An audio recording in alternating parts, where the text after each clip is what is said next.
Hi everyone! Welcome back po muli sa aking channel.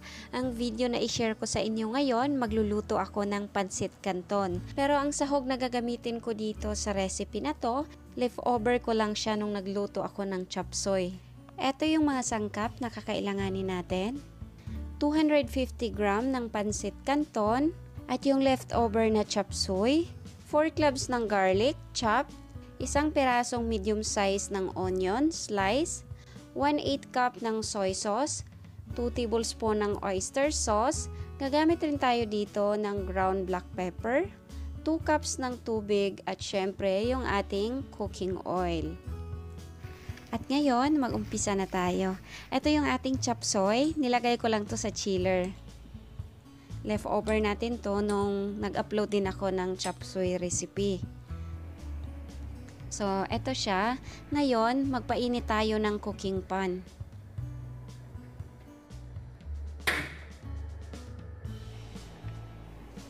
Once na mainit na ang cooking pan, maglalagay tayo dito ng cooking oil. At isunod na rin natin dito paglagay yung ating garlic.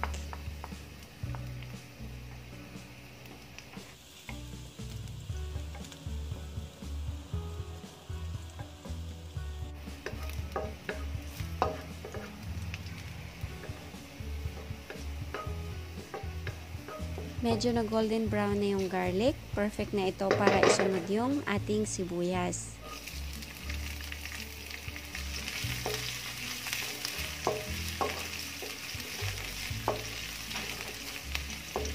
Sunod kong ilagay dito yung soy sauce.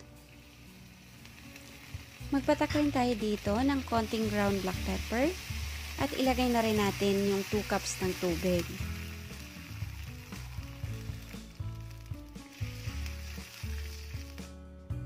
Ilagay ko na rin dito yung 2 tablespoon ng oyster sauce. Pagkatapos nito, kailangan nating takpan para kumulo yung tubig. So ayan, kumulo na yung ating tubig. Ilagay na natin dito yung pansit canton. At haluin muna nating mabuti ito bago natin siya takpan ulit.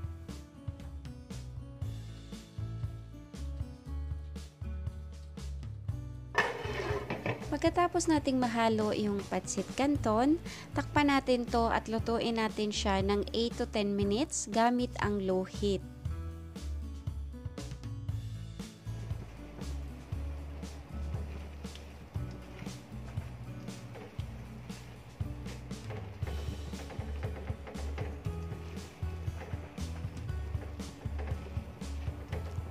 So ayan, eto na yung itsura ng ating pansit canton after 8 minutes na niluto siya sa low heat. Ngayon, pwede na nating ipatong dito yung leftover na chop suey at continuous natin siyang lutuin sa low heat pa rin ng additional 2 minutes.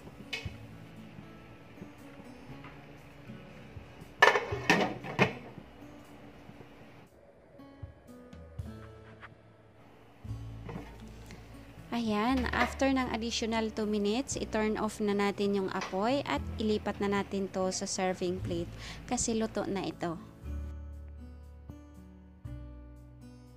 Bahala na kayo kung haluin nyo after ng 2 minutes lahat ng mga ingredients para ma-mix doon sa ating pansit canton. Pero gusto kong i-serve ng ganito ang itsura niya. Nasa taas yung mga veggies.